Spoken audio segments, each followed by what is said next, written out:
स्थिति में क्रूर की क्रूरता एवं दुष्ट की दुष्टता कैसे पलायन कर जाती है एवं उसके मन में कैसे सद्विचारों का प्रादुर्भाव होने लगता है, इसका दिग्दर्शन यहाँ व्यास जी ने हमें कराया है। कंस के मन में एक विचार आता है कि क्यों ना मैं देवकी का ही वध कर दूं और भविष्य की चिंता से मुक्ति पा लूं, किंतु भगवान की उपस्थिति से उसका विचार तुरंत बदल जाता है और फिर वह एक धर्मज्ञ राजा की भांति सोचने लगता है। अब कंस सोचने लगता है कि देवकी को मारना तो ठीक नहीं होगा, एक तो वह स्त्री, फिर बहन और गर्भवती, इसके मारने से तो तत्काल ही मेरी कीर्ति, आयु और लक्ष्मी नष्ट हो जाएगी। आगे वह कहता है, स एष जीवन खलु संपरेतो वर्तेत यो अत्यंत निसिंग तेन देहे मृते तम मनुजा सपंती गता तव अंधम तनुमानिनो ध्रुवम। श्रीमद् भागवत 10वां स्कंद 2वां अध्याय और 22वां श्लोक है। वह मनुष्य जीवित तो रहने पर भी मरा हुआ ही है जो अत्यंत क्रूरता का व्यवहार करता है। उसकी मृत्यु के बाद लोग उसे गाली देते हैं। इतना ही नहीं, वह देहाभिमानी के योग्य घोर नरक में भी अवश्य जाता है। ऐसा सोचकर वह वहां से चला जाता है और भगवान के प्रति बैर की गांठ बांधकर उनके जन्म की प्रतीक्षा करने लगता है।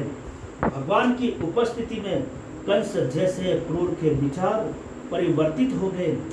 मनुष्य यदि अपने मस्तिष्क में सदैव भगवान का चिंतन करे और अपने अंतस में उनकी उपस्थिति की अनुभूति करें तो उसके मन में दुर्विचार, विषय विकार आएंगे नहीं, और यदि आ भी गए तो वे गायब हो जाएंगे और उनके स्थान पर सच्चिंतन प्रारंभ हो जाएगा। इसलिए व्यक्ति को सदैव भगवत चिंतन करते हुए कर्म करना चाहिए। अब इधर प्रागट्य का समय जानकर ब्रह्मा आदि देवताओं ने आकर भगवान की स्तुति की।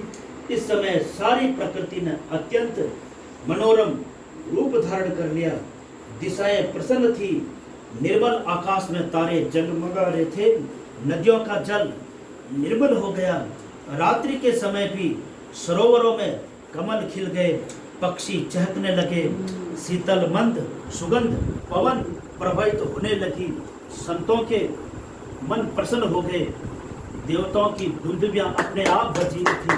किन्नर और गंधर्व मधुर स्वर में गान करने लगे। सिद्ध और चारण भगवान के मंगलमय गुणों की स्तुति करने लगे। अप्सराएं नृत्य करने लगी। देवता और ऋषि मुनि आनंदित हो पुष्प वर्षा करने लगे। बादल गर्जना करने लगे। इस प्रकार जब पूरी प्रकृति उत्सव में डूब गई, ठीक उसी समय भगवान देवकी के गर्भ से प्रकट हुए। बोलो आनंद कंद भगवान की। ऐसे लगा जैसे पूर्व दिशा में 16 कलाओं से पूर्ण चंद्रमा का उदय हो गया हो। भगवान का चतुर्भुज मनोहरी बालक रूप देखकर वसुदेव देवकी आनंद विभोर हो गए। थोड़े समय पश्चात भगवान का चतुर्भुज स्वरूप अदृश्य हो गया और शिशु रूप में छोटे से कान्हा प्रकट हो गए। प्रभु ने कहा, मुझे गोकुल में नंद बाबा के यहाँ छोड़ आइए और वहाँ जो कन्या जन्मी है उसे यहाँ ले जाइए। वासुदेव बाल कृष्ण को गोद में लेकर जैसे ही चलने को तैयार हुए तो कारागार के द्वार अपना खुल गए। जिसके हृदय में भगवान है उसके सारे बंधन खुल जाते हैं। वसुदेव चले गोकुल की ओर। भादों की काली रात थी, वर्षा हो रही थी, यमुना जी में बाढ़ आई हुई थी।